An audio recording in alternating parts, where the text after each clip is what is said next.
봅시다.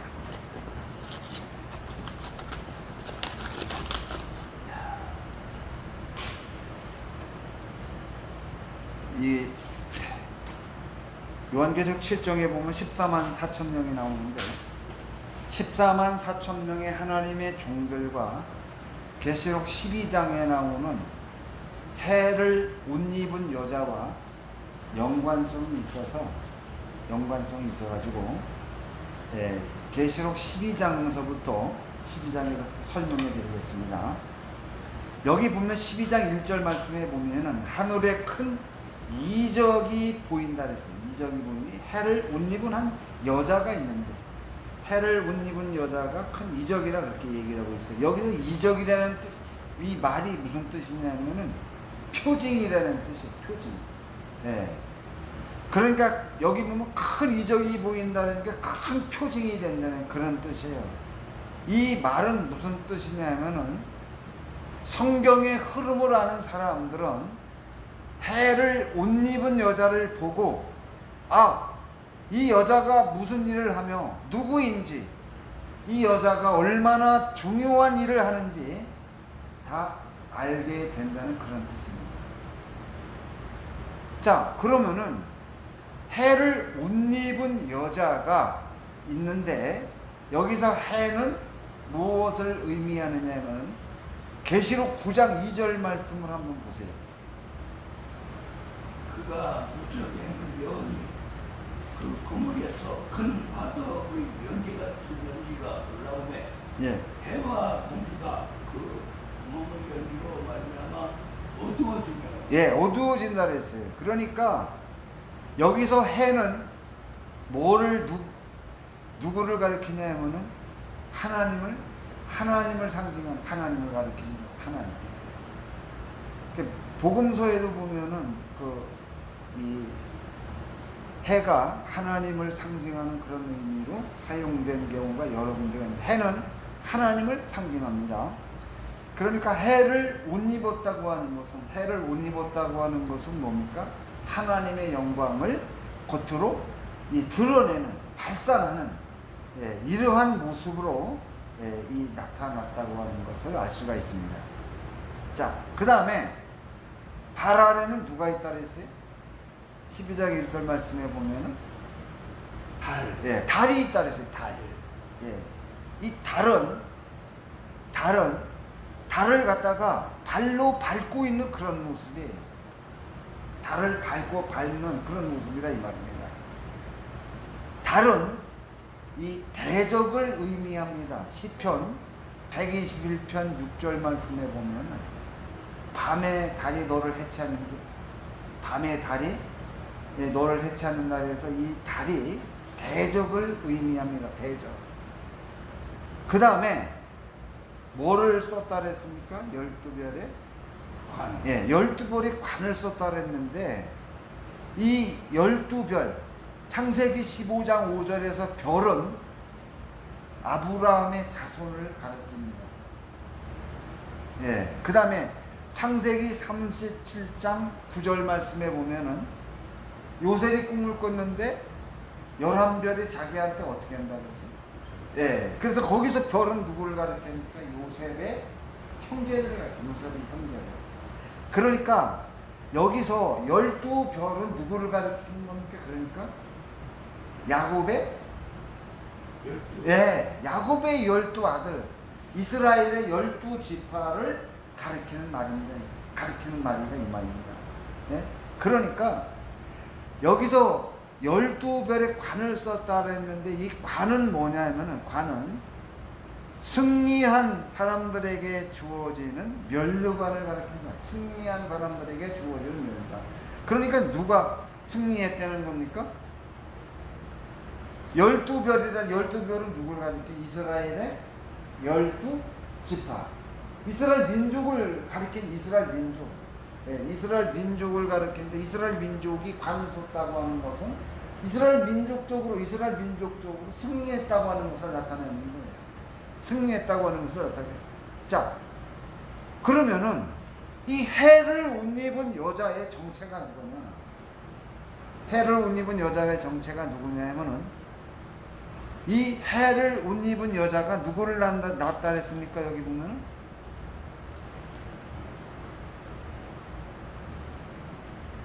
4절 말씀 한번 보세요.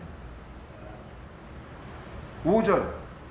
여자가 아들을 낳으니 이는 장차 첫장으로 만국을 다스릴 남자 그 아이를 하나님 앞과 그 보좌 앞으로 올려가다. 예. 여기서 보면 이 낳은 아이가 어떻게 한다 그랬어요? 만국을 어떻게 뭐로 다스린다? 철장. 예, 철장으로 다. 그럼 만국으로 철장을 다스리는 이가 누구예요? 계시록 19장 15절을 한번 보세요.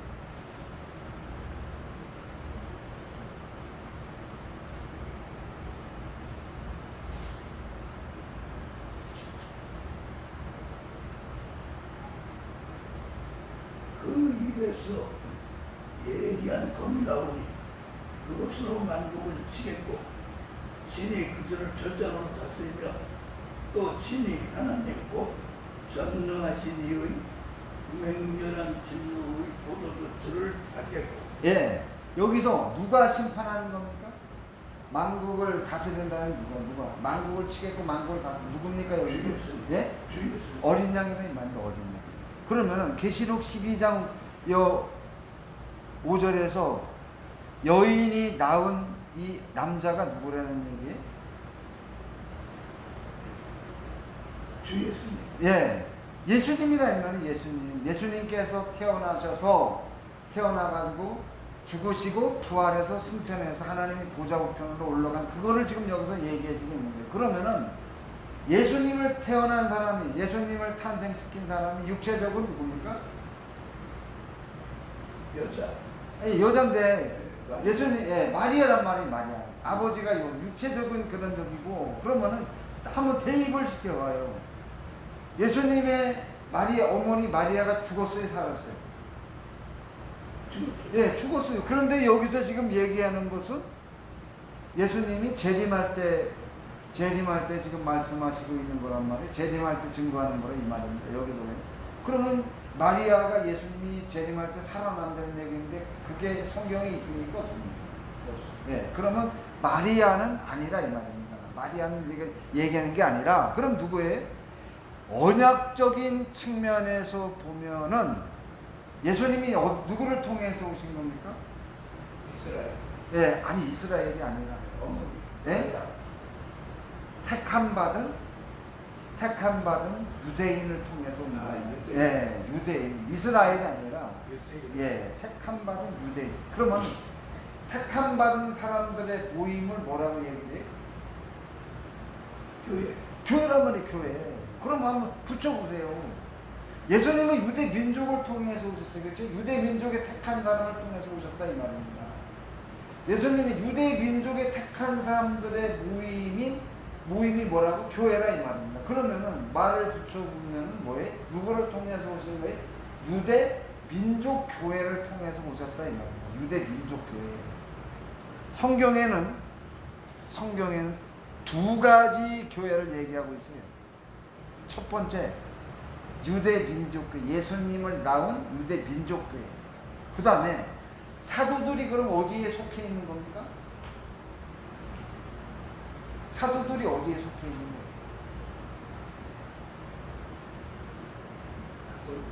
거예요? 네. 신약교회. 아이, 신약교회인데 사도들이 어디 교회에 속해 있었냐고.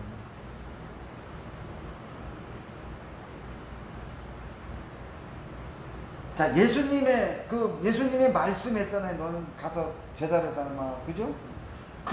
했는데, 제자들이 거기 말씀을 들으면 제자들이 어디 교회에 속해 있어요? 오순절날 해가지고 뭐가 임해가지고, 오순절날 세우인 교회가 어디 교회입니까? 예루살렘. 예, 예루살렘 교회라 이 말인데, 예루살렘 교회. 예루살렘 교회에 이방인이 있어요, 없어요? 누가 있어? 예수님, 유대, 예루살렘 교회 이방인 어디 있습니까? 처음에 세워질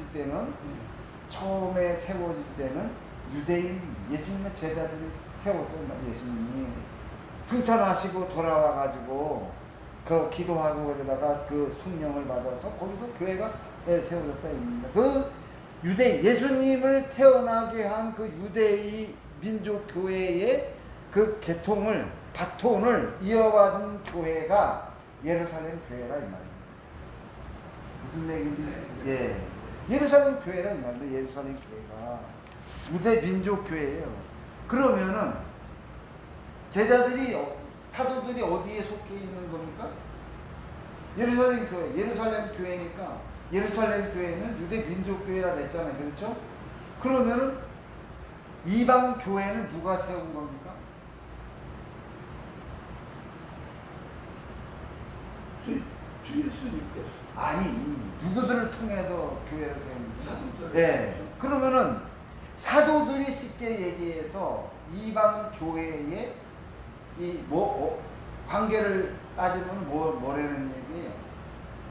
어머니라는 거예요, 어머니.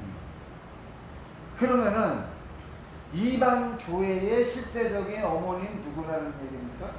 사도들이 속한 유대 민족교회. 예. 사도들이 속한 유대 민족교회가 모든 이방 교회의 뭐라고? 어머니라 이 말이에요, 어머니.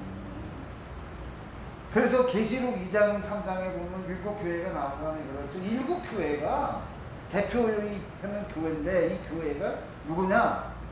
바로 이 사도들이 나온 그런 교회라 이 말입니다. 유대 민족 교회가 나온 자식이 유모를 키워 나와가지고 사도들이 이 젖주고 해서 유모 역할을 해서 키웠다고 사도 바울이 그렇게 얘기를 하고 있잖아요. 그렇죠? 예. 그 두 가지 종류의 교회를 얘기하고 있다 이 말입니다. 예? 그래서 여기서 해를 옷 입은 여자는 예수님을 낳았어. 그러니까 예수님을 낳았으니까 무슨 교회라고? 유대 민족 교회라는 유대 민족 교회. 그래서 계시록 12장에서는 초점이 유대 민족 교회, 이 해를 옷 입은 여자의 정체를 밝히는데 초점이 맞추어졌다 이 말입니다. 무슨 얘기인지 아시겠어요? 자, 그런데 이 해를 옷 입은 여자가 여기 보면은 14절 한번 읽어보십시오. 그 여자가 큰 목소리의 두 날개를 받아 광야 자기 몫으로 날아가 거기서 그 뱀의 낯을 피하여 한 때와 두 때와 반 때를 양육받으며. 예, 양육받는다. 언제 그렇게 된다 그랬어요? 언제? 환란. 네, 그렇죠. 그럼 환란 때는 언제입니까? 환란 때는 언제예요? 예, 큰 환란 때는 언제입니까? 예수님이 재림하신 때라 이 말이에요. 재림하시는 시기라 이 말이에요. 자, 우리가 생각을 해보세요. 자, 그렇다고 하면은 지금 사도 요한이 지금 여기서 얘기하고 있는 것은 뭐냐면 초대교회. 초대교회, 그렇죠? 예, AD 이 사도기 요한 쓴 계시록이 90년경에 쓰여졌다 이 말입니다. 90년경에서 사도 요한이 지금 환상을 보고 예수님이 재림하는 이런 때에 벌어질 일에 대해서 얘기를 하고 있는 겁니다. 자, 그런데 AD 132년에 유대가 망합니다. 로마한테 반란을 일으키다가 완전히 망해요. 다 망해요. AD 70년에 성전이 파괴되고 AD 132년에 반란을 일으키다가 로마 군대 완전히 다 망하고 다 반발하는 사람 다 죽임을 당하고 항복한 사람들은 다 어떻게 됐느냐? 노예로 팔려갔어요. 다 유럽으로 다 뿔뿔이 흩어졌다 이 말이에요. 그리고 유대 나라는 공식적으로 이제 없어졌어요. 그러면 어떻게 되는 겁니까? 말씀의 성취가 지금 안 되잖아요. 될 수가 없잖아요. 나라가 망했는데. 교회도 다 없어졌어요. 그때 해가지고. 근데 민족교회가 없어졌다 이 말입니다. 그런데 예수님이 재림하는 그때에 교회가 다시 어떻게 된다는 얘기예요? 회복된다 이 말이 회복. 부활한다 이 말이 부활.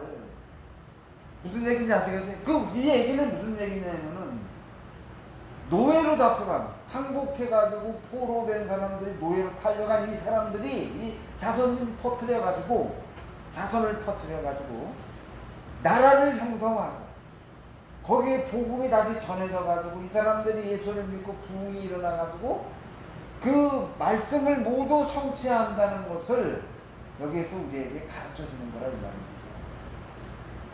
무슨 얘기인지 이해가 갑니까? 예? 예. 예.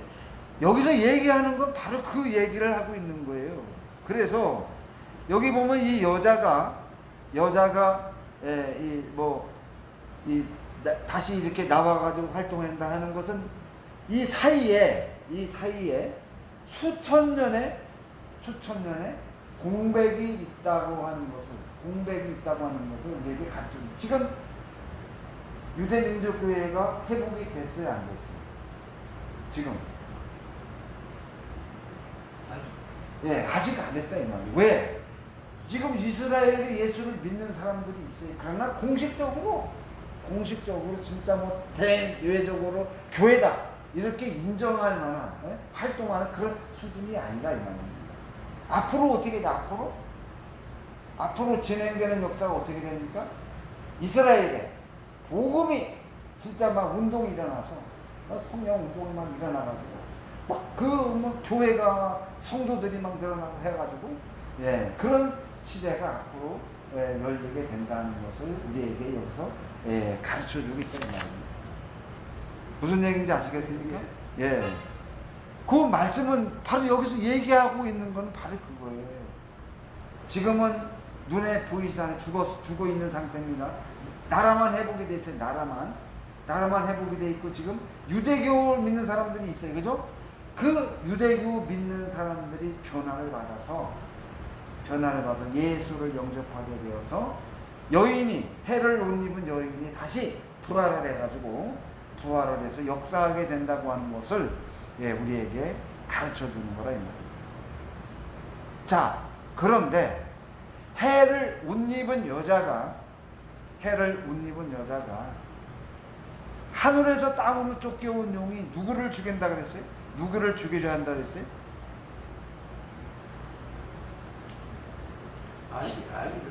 아니요. 13절 한번 읽어보세요. 용이 자기가 땅으로 내쫓긴 것을 보고 남자를 낳은 여자를 박해하느니라. 여자를 박해한다 그랬어요.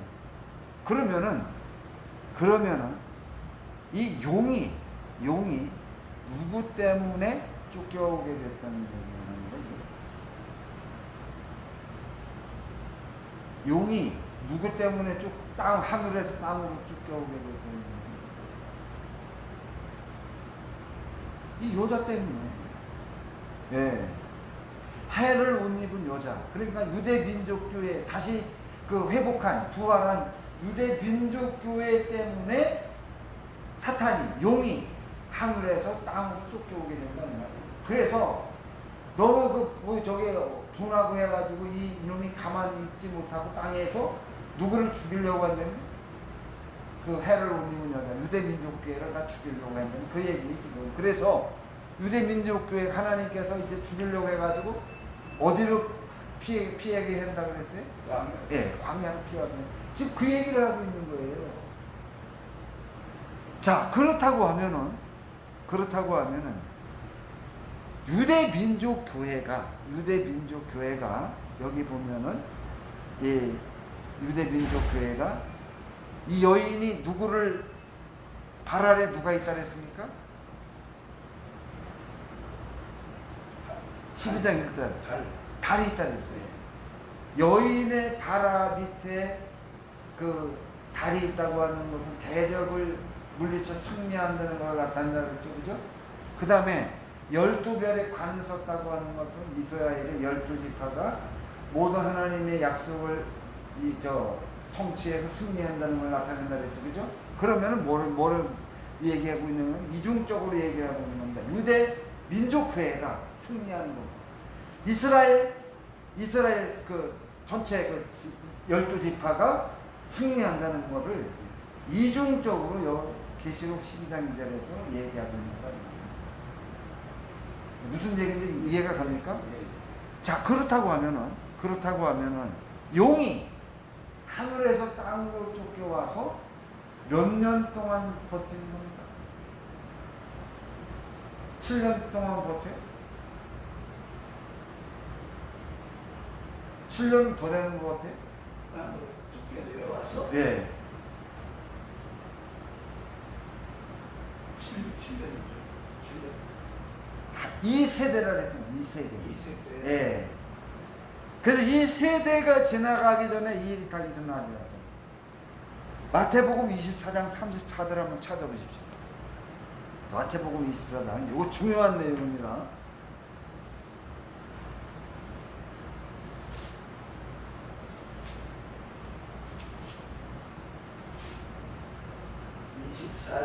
예, 34절.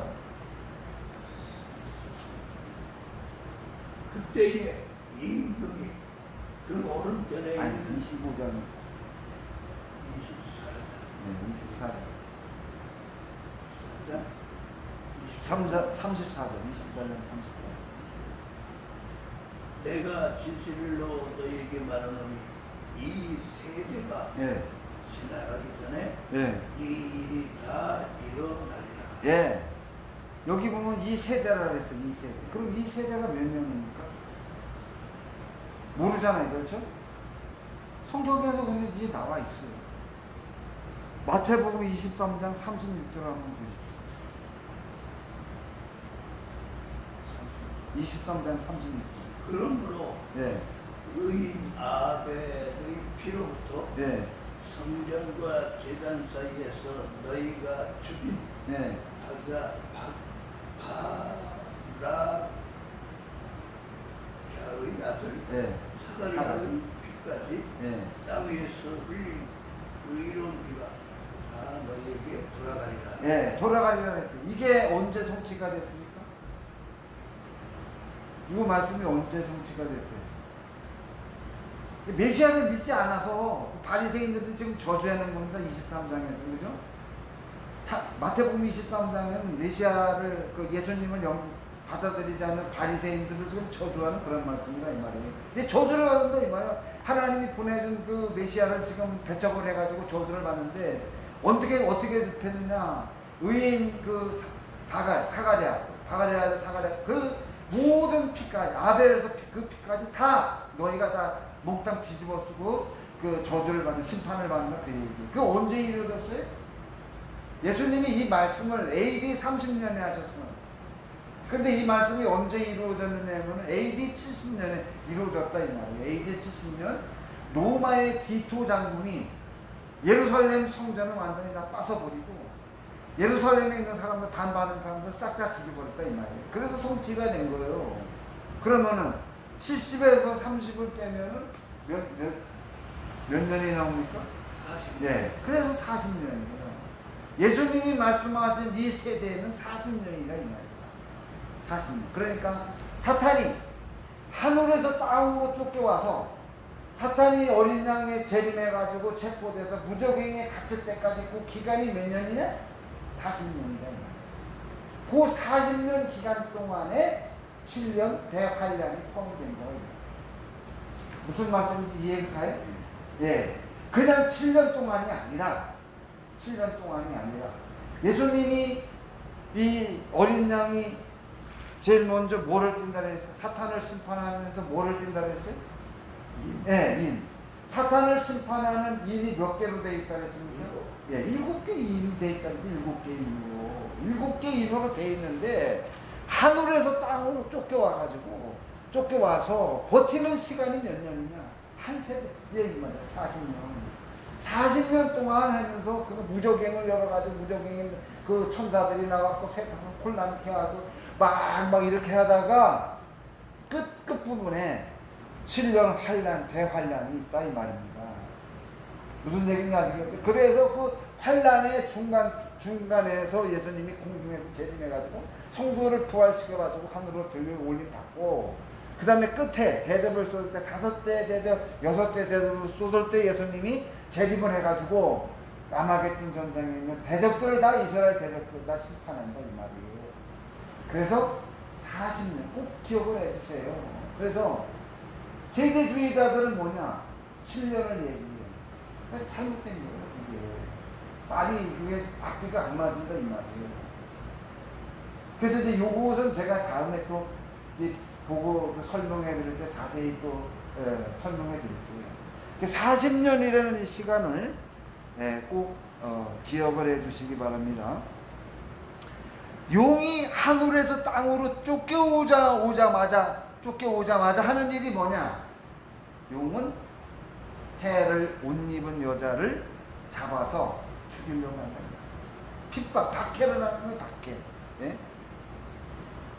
그리고 용이 여자를 죽이려고 하자, 박해를 하다가 이제 끝에 큰 환란이 올 때까지 한 30년 동안 계속해서 죽이려고 하는 거예요. 이 해를 옷 입은 여자를. 그런데 큰 환란이 시작될 때 그때는 이제 이거 죽여야 되겠다 이렇게 마음을 먹고 죽이려고 했는데 하나님이 어디로 피신시킨다? 광야. 그렇죠. 광야로 피신시킨다. 광야로. 네. 광야로 피신을 시켜서 광야를 피신시켜가지고 하나님이 이 여자를 유대 민족 교회를 구원시켜 주신다 하는 것을 우리에게 가르쳐주고 있습니다. 그러면은 해를 옷 입은 여자와 계시록 7장에서 하나님의 인을 받은 14만 4천 명의 하나님의 종들과 어떤 관계가 있느냐? 어떤 관계가 있느냐? 굉장히 중요한 내용입니다. 제일 먼저 이 여자도 광야에서 고난을 당합니다. 하나님이 그 여자를 어디 피난처로 숨긴다 그랬어요? 예비처가 어디 있다 그랬어요? 숨겨진 광야에. 그런데 계시록 7장 16절 17절 한번 읽어보세요. 그들이 다시는 줄이지도 아니하며 목마르지도 아니하고 배나 아무 뜨거운 기운이 상하지도 아니하리니 이는 보좌 가운데 계신 어린 양이 그들의 목자가 되사 생명수샘으로 인도하시고 생명 그까지만 하세요. 그럼 여기서 보면 14만 4천 명이 그 뭐에서 제일 먼저 어려움 당하는 게 뭐라고 얘기를 하고 있습니까? 어려움 당하는 게 목마름, 그 다음에 배고픔, 그 다음에 뜨거운 열기. 뜨거운 이 세 가지가 있는 곳이 어디입니까? 이 세 가지가 있는 곳이요. 그렇죠. 그러니까 이 14만 4천 명도 어디에서 그 고난을 당해? 어디에서? 광야에서 그 어려움을 다 견디는 것을 하나님이 큰 환란이 통과된 다음에 보상해준다는 걸 얘기하고 있는 거 아닙니까? 그죠? 그러면은 이 해를 옷 입은 여자도 어디에서 피한다 그래서 예비체가 어디 있다 그랬어요? 그러니까 둘 다 똑같이 어디에서 고난을 당하는 겁니까? 피한다는 거예요? 광야에 피하는 거예요. 광야에서. 자, 두 번째로 해를 옷 입은 여자가 별이 몇 개라 했습니까? 12별. 그 다음에 계시록 7장에 있는 여기 있는 이스라엘 하나님의 인맞은 하나님의 종들이 모두 지파가 몇 지파입니까? 다? 12. 그렇죠. 모두 똑같이 12지파로 구성되어 있다 이 말이에요. 공감하십니까? 자, 제일 먼저 공통점이 뭐냐? 광야에서 다 숨어서 어려움을 당한다. 두 번째로 12지파로 구성되어 있다. 세 번째로 12장 1절 말씀에 보면은 해를 옷 입은 여자가 하나님의 영광을 나타낸다 그랬어요. 그죠? 하나님의 영광을 해를 옷 입었다는 건 해는 하나님이라고 해서 하나님의 영광을 드러내는 거 발산하는 거예요. 자, 계시록 14장 3절을 한번 찾아서 읽어보십시오. 그들이 보좌과 생물과 장로들 앞에서 새 노래를 부르니 땅에서 속량함을 받은 14만 4천 밖에는 능히 이 노래를 배울 자가 없더라. 새 노래를 부른다 그랬어요. 새 노래를. 새 노래를 부른다 그랬어요. 그러니까 14만 4천의 하나님의 입맞은 종들이 특별한 그 역할을 감당한다는 것을 우리에게 가르쳐주는 거예요.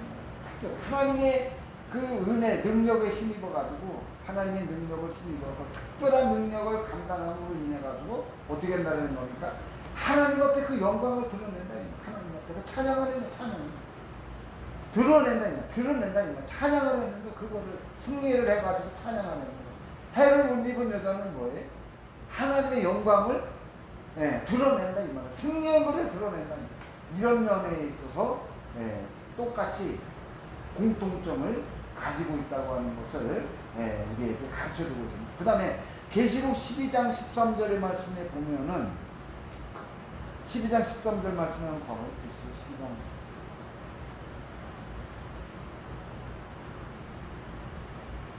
용이 자기가 땅으로 내쫓긴 것을 보고 남자를 낳은 여자를 박해하는지라 그 여자가 큰 독수리의 두 날개를 받아 광야 자기 곳으로 날아가 거기서 그 뱀의 낯을 피하여 한 때와 두 때와 반 때를 양육받으네. 양육받는다 그랬어요. 여기 보면은 여자가 용을 하늘에서 땅으로 쫓겨오게 만든다고 하는 걸 가르쳐준다 그랬죠. 그러면 계시록 22장 3절 말씀 한번 보세요.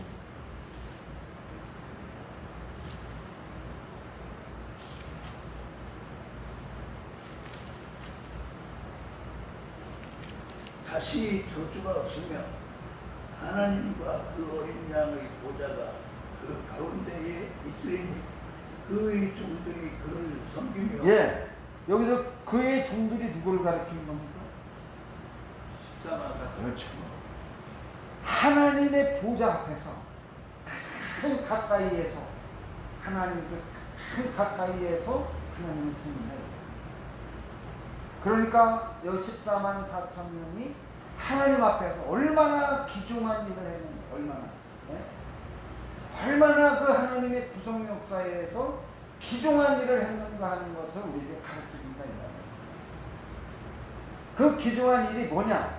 바로 사탄을 하늘에서 땅으로 쫓겨오게 만든 그런 일이다.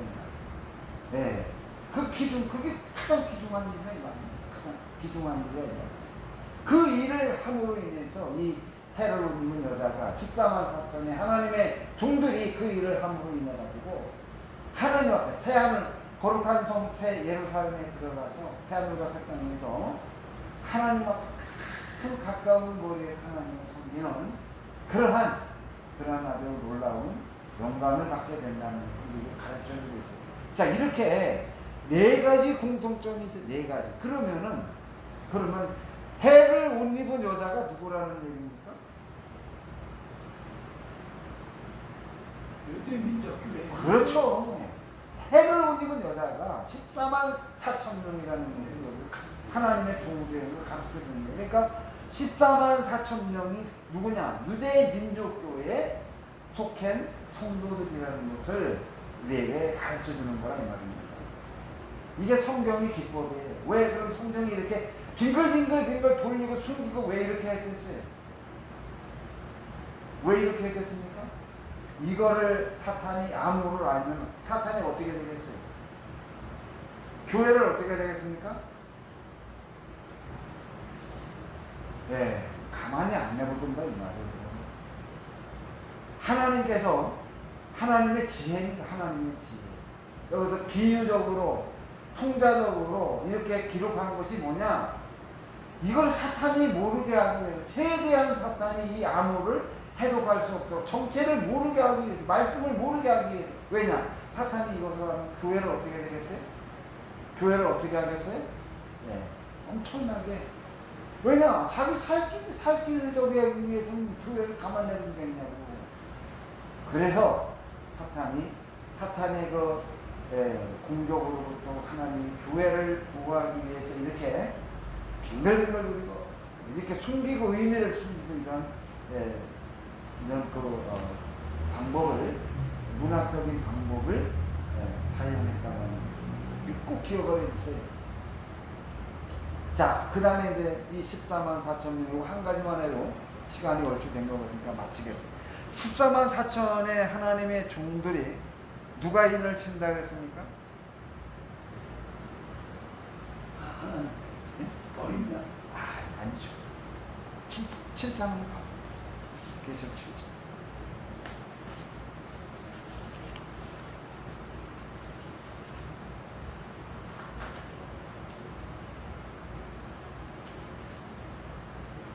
진짜 네. 1절 한번 1절부터 보세요.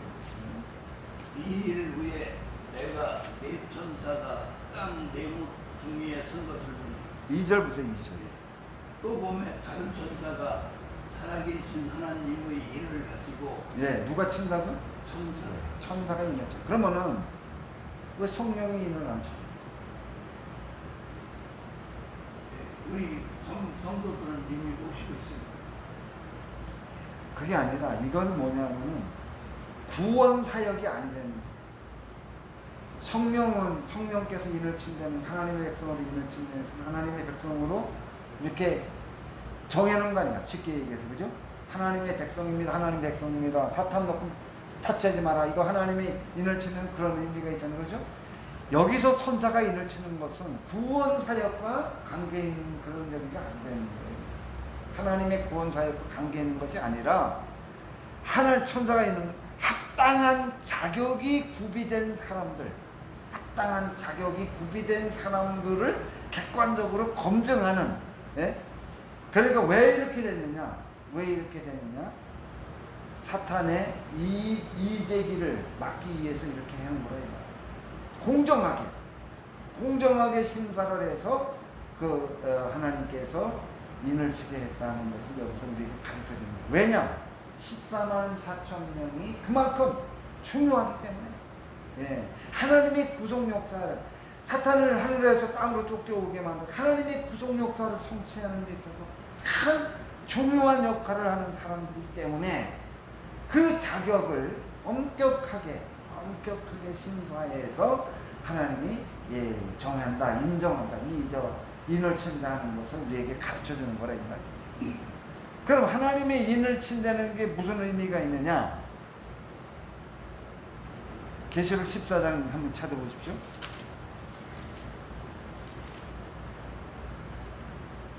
1절 말씀해 보면 또 내가 보니 보라 어린 양이 시온산에 섰고 그와 함께 14만 4천이 서 있는데 그들의 이마에는 어린 양의 이름과 그 아버지의 이름을 쓴 것이 있더라. 예. 천사가 인을 치는 게 뭐라고 얘기를 하는 겁니까? 이마에 뭐를 새기는 거라고? 어린 양과 양의 이름과 예. 그 아버지의 이름을 새기는 것이 거예요. 있더라. 이름을 새기는 것이 그 천사의 인을 치는 거란 말이에요. 그래서 이 이름을 왜 새기는가? 이름이 새기는 것이 무엇을 의미하는가에 대해서는 다음 시간에서 설명해 드리겠습니다. 자, 한번 더 해봅시다.